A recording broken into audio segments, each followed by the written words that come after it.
Assalamualaikum warahmatullahi wabarakatuh. Perkenalkan, nama saya Siti Sarah Ailuse dari Prodi Pendidikan Matematika kelas A.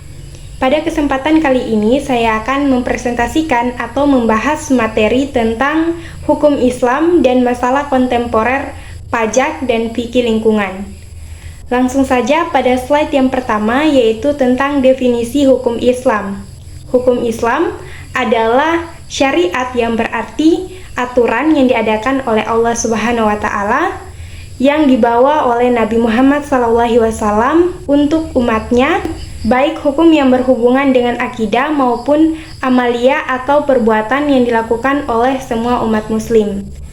Kemudian lanjut pada materi yang kedua, yaitu sumber-sumber hukum Islam.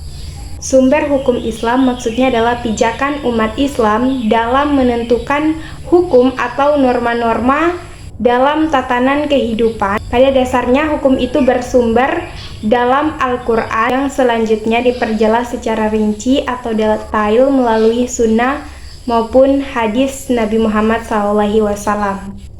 Sumber-sumber hukum Islam yang pertama itu ada Al-Quran, yang dimana Al-Quran ini adalah kitab suci yang diturunkan kepada Nabi Muhammad SAW melalui malaikat Jibril, yang dimana dalam Al-Quran itu sendiri memuat kandungan-kandungan baik itu perintah, ajakan, anjuran, kisah Islam, ketentuan, hikmah, dan sebagainya. Yang kedua yaitu al-hadis, yang dimana al-hadis itu adalah segala sesuatu yang berlandaskan pada Rasulullah SAW, baik berupa perkataan maupun perilaku dari beliau. Di dalam al-hadis terkandung aturan-aturan yang merinci segala aturan yang masih global dalam Al-Quran. Selanjutnya yang ketiga ada ijma. Ijma adalah kesepakatan seluruh ulama mujtahid pada satu masa setelah zaman Rasulullah SAW atas sebuah perkara dalam agama. Kemudian yang keempat itu ada qiyas. Qiyas berarti menjelaskan segala sesuatu yang tidak ada dalilnya dalam Al-Quran.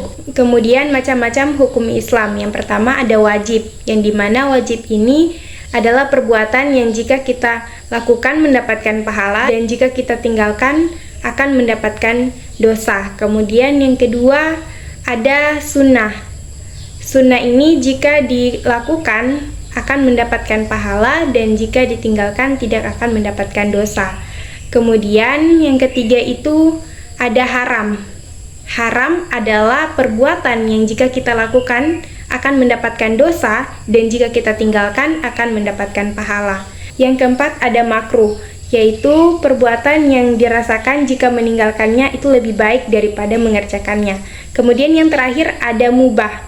Mubah adalah segala sesuatu yang diperbolehkan dalam Islam apabila dikerjakan maupun ditinggalkan.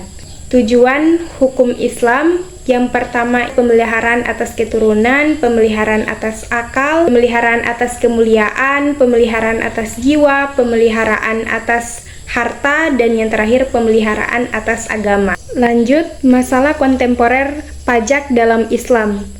Konsep pajak disederhanakan adalah biaya atau uang yang harus dibayarkan, yang dimana dikenakan oleh negara pada warga negara. Kemudian yang terakhir yaitu masalah kontemporer fikih lingkungan dalam Islam. Fikih lingkungan adalah ketentuan-ketentuan yang bersumber dari dalil-dalil yang terperinci terhadap lingkungan hidupnya dalam rangka mewujudkan kemaslahatan penduduk bumi secara umum dengan tujuan menjauhkan kerusakan yang terjadi. Fikih lingkungan penting untuk berkembang menjadi fikih kontemporer, disiplin ilmu yang baru, kemudian berlanjut menjadi salah satu upaya nyata untuk mewajibkan umat Islam menjaga kelestarian lingkungan hidup yang tidak hanya dalam etika